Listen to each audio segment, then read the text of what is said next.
पंकजा मुंडे यांनी मेटे साहेबांचा फोटो आणि शिवसंग्राम नावाचा वापर करू नये असा आक्षेप शिवसंग्राम पदाधिकाऱ्यांनी घेतलाय।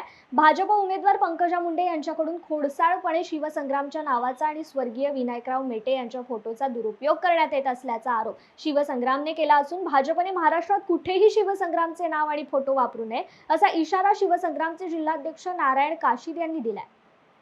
लोकसभेच्या निवडणुकीमध्ये शिवसंग्राम घटक पक्ष आहे असा कुठेही उल्लेख कुठल्याही बॅनरवर केलेला नाही, परंतु बीडची लोकसभेची जागा महाविकास आघाडीकडून डॉक्टर ज्योतिताई मेटे यांनी मागितली होती। ही निवडणूक लढण्याची इच्छा व्यक्त केली आहे आणि असं असताना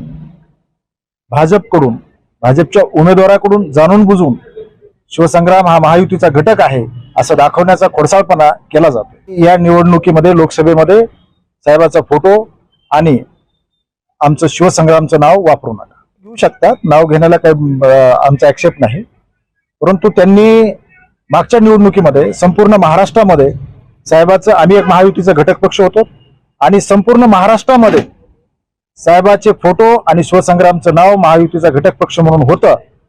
तशा परिस्थितीमध्ये या बीडमध्ये त्यांनी आमचा नाव आणि शिवसंग्राम हा घटक पक्ष असा उल्लेख टाळला होता आणि आता त्यांच्या पश्चात मताच्या राजकारणासाठी त्यांच्या नावाचा ते वापर करतायत शिवसंग्रामच्या, हे आम्हाला पटत नाही।